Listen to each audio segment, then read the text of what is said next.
So we come to the final 30 minutes of the day. And this final 30 minutes will be taken up by a gentleman by the name of Marcus Segal, and he's from Zynga, and he's basically going to give you a startup 101. So put your hands together for Marcus Segal. Can you guys hear me? All right. You are some powerful endurance animals. It's so beautiful outside. I had a tough time making it to my own presentation. Thank you for having me. I'm going to give you my life, the last 20 years of it anyway, in like 2 minutes. I started off my career in television and film. I made TV documentaries for the History Channel and A&E, and I blew up cars in the summer and movies, bad movies, like Beastmaster 3, which somehow the Academy has yet to acknowledge the work of Mark Singer or the rest of us in the fine crew on Beastmaster 3. In 1999, I decided to leave television and film and go into a startup. I went to a company called emusic.com. Napster didn't exist yet. We were literally the first company to sell an MP3 and pay the artists the royalties and everything. And at the time, MP3 players were like the size of my shoe, and they held 100 songs. And we only had the music that we could license legitimately. And so the kinds of problems we had back then, people didn't know what an MP3 was. So someone would buy some music from us, and then we get an email into customer service. Hey, where's my CD? Oh, there's no CD, man. Music's in your computer. Where? It's in a folder called My Music. I don't have a folder called My Music.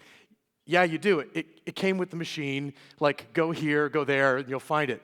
And they'd say, fuck you for putting a folder on my machine. I didn't authorize you to do that. Or they would think that the CD holder was the CD tray was a cup holder. I mean, it was the early days. We went public. We made every mistake that you could make. We went from $26 down to 53 cents a share before we got bought by Vivendi. Any landing you can walk away from is a good one. Basically, at the end of the day, we were selling lemonade and Napster was giving away beer. Not a great experience, but I learned a lot. Then I started a company called Vindicia. Terrible name, sounds like a drug for a rash, but it's a thriving company that provides back-end billing infrastructure security stuff. Then in 2008, I joined Zynga. We were, it was less than 50 people. I had been a board advisor for a year. I joined full-time. I started off being in charge of everything that wasn't games, and then I got into games. We had games that we were just going to turn off, that were doing, $3,000 to $10,000 a day in revenue, and I couldn't believe we were going to turn them off because there was no one working on them. So I made a small team, flattened out the code, put them all in the same code base, and we kind of come up with features that would work across all the games. And that's how I got into games. They moved me over to the game side. I became the COO of the game studios.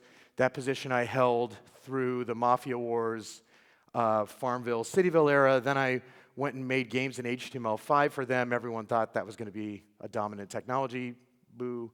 And then I ended up being the COO of the casino division up until February, when my life just felt like Groundhog's Day, and I just wanted to do something different, and that's the last 20 years in 2 minutes. So we're going to talk about raising money, hiring great people, creating a culture of excellence, and some other random brain droppings. So first of all, do I have a great idea? Everyone likes the word platform. Am I going to return 5 to 10x in 5 years? Am I disrupting someone? Am I doing it better, faster, cheaper? These are all kind of check boxes, but the truth is you could check all of those boxes and still fail. 90% of the time you're going to fail. So the main important thing you have to ask yourself is, do I have to work on this? Do I want to work on this given these stats? And if the answer is yes, do it. Get on the roller coaster, because this life of being an entrepreneur, this is a lifestyle choice. And if you don't like it, go work at Symantec or some other State Farm Insurance or something and sit under shitty fluorescent lights and work on projects people hand you where you have no choice, right? Or be an entrepreneur, work on projects you love. Sometimes you're going to hit, sometimes you're not, And for all of you who choose that as a lifestyle, good on you, right? This is fun. This is what living is. And the ups and downs, feeling oh my God, I'm going to be super rich, or I'm rearranging the deck chairs on the Titanic in the same day, is totally normal when you choose to work in a startup, right? And caring that much about what you do is one of the great thrills of life, or it has been for me. So back to raising money. Should I raise money from friends and family? Yeah, I mean, don't be a coward. Like, I've had to go to, I went to my Uncle Bob and raised money for Vindicia and had to tell him, look, 90% chance I'm going to fail, Uncle Bob. What do you think?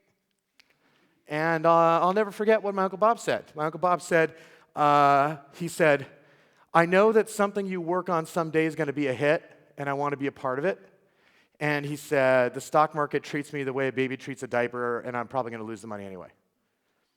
So there we go. He joined the ride with me. And you know what? There's nothing like that kind of pressure to make you work. And also, it's a great way to pitch your project, right? Like if you go to a room of friendlies, people who love you, and you can have that audience to pitch to, that's great prep, right?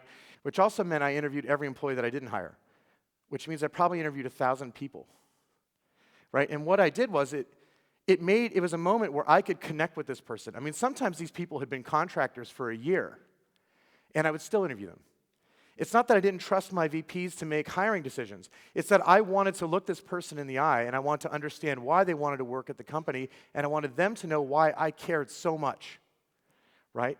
And that moment, that connection was really key. It ended up making it so that I could walk up to any of these guys, and they all remembered me, and they all had a positive feeling about that interaction that they had with me, because I didn't know when I'd get to sit down with them again.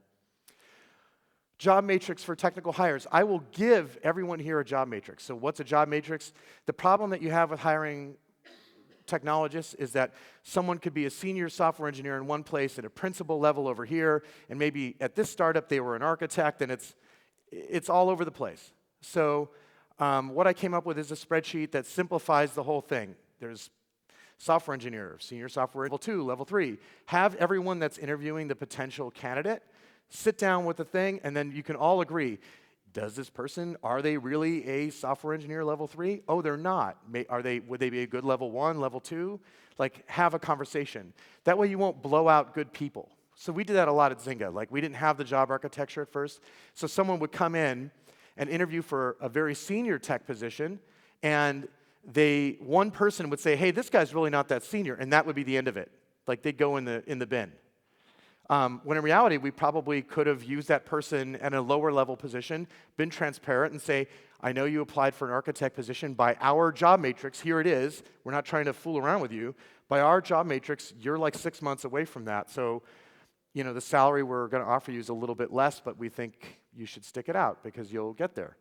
Hire for the future. Don't just hire someone for right now. Hire someone you're going to still need in 6 months. I'm going to skip this. I'm going to skip that. Actually, I'll go back one. So how many of you guys know about the Western light experiments? So I'll just jump in this pretty quick. Oh, I got one guy. Okay, so basically, after World War II, Western, who's now GE, basically said, hey, if we could prove that brighter lights made employees more productive, we'd sell a shit ton of light bulbs.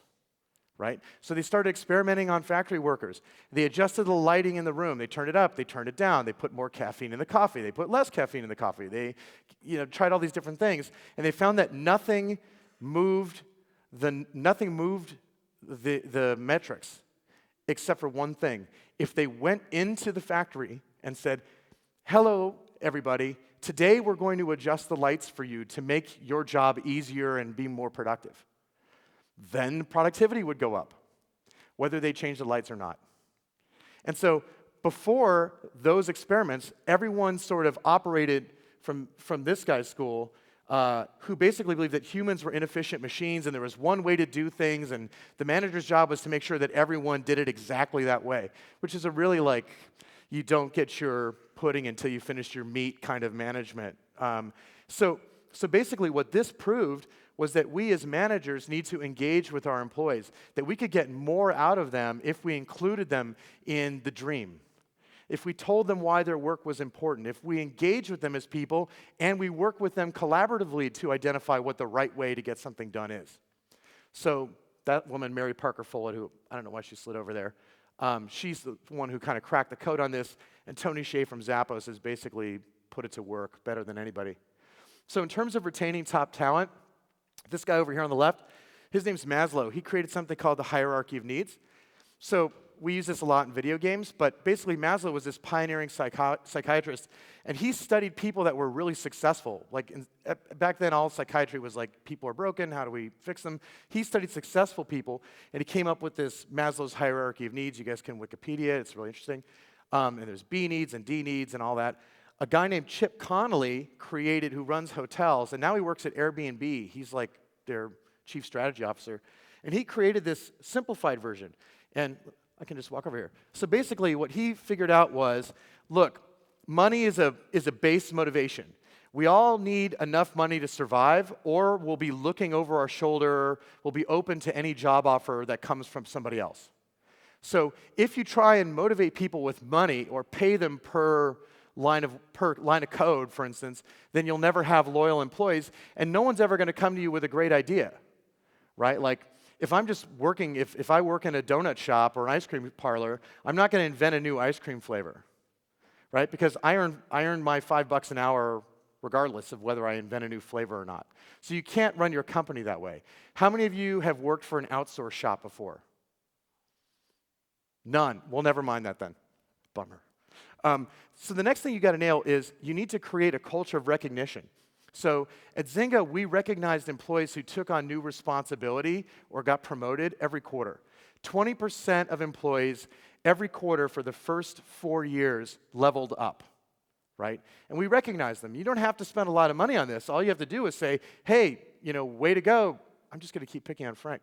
Way to go, Frank. Like, now you're a senior engineer level 3. Like, and doing that for your employees is very powerful, because what it does is the employees that are being recognized, you as a manager, you say, okay, now I know who my athletes are, right? I know who my strongest athletes are, and I'm going to make sure that I have them on the most important projects that I have. If I don't have them on the most important projects, then I'm wasting resources. So if you have one product over here and it's kind of in a steady state, and you have some new initiatives you want to kick off, then you want to take your athlete off of this project, move them over here, take an up-and-comer, and move them into that position. The person that gets moved into that position, they're pumped because they're being recognized. They're taking over Frank's old job. Frank's now leading the new team, right? You also want to have a nice flat pyramid. You want your employees to feel like they can come to you with great ideas, because your employees should feel like when they get bored with their job, that they can go to their boss and say, I'm ready to transform myself. I have an idea for what I should work on next, right? That's the culture that you want to run. That's how you keep great talent in your shop. You create an environment where their job never gets old. So kind of getting to that culture of excellence, have your recognition systems set clear goals, right, and priorities. You have to have measurable goals. They have to be there has to be accountability in your org. It has to start at the top. You can't just roll something like this out across your whole company like tomorrow, because it has to start with management and then kind of roll down. You have to staff to succeed. I talked about moving people onto the right projects. Like, you have to do that. If you don't do that, you're wasting your most precious resources. Reward those who perform. One of the things that companies get wrong all the time is they do a great job of rewarding people who succeed on short-term projects, but it's sometimes those long-term projects that are going to really transform the company, right? If you only rewarded people who delivered short-term results, we would never have like driverless cars. Like, driverless cars are 10 years away. Those engineers that are working at Google, that are working on that technology, they're getting bonuses because milestones have been set on the path to having driverless cars, right? Because those engineers are amongst the most desired, sought-after engineers in Silicon Valley. So Google knows that they've got to keep those people in the boat. Celebrate success, learn from failures. At Zynga, we didn't always get this right. Sometimes you kill yourself and you launch the game, and people just don't love the game, right? And they take it personally, like any other startup. Like, I worked on this really hard, and it's not fair, and they should give us more time and all this other stuff. You know what? Don't do that. Just go, guys, it was a great effort. We're going to take this piece, and we're going to put them in another game later. Let's have a happy hour, and then we're going to go out to the bay, and we're going to make a big paper boat and light it on fire and sail it out to sea. Like, whatever. Create a ritual. Because failure's got to be okay. You got to dust yourself off and keep on going.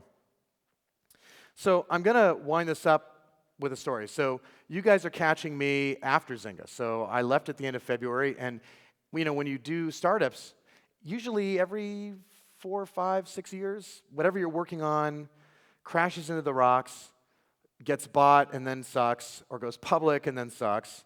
And then you have an opportunity to go and take some time off. And so I'm taking, 6 months or a year off, and I'm just traveling around the world and having adventures. The last time this happened was after eMusic. So I told you it went from $25 down to 53 cents a share before we got bought. Not so much fun, as you might imagine. And I went and I wandered. And I took a trip to Morocco, and was with a buddy.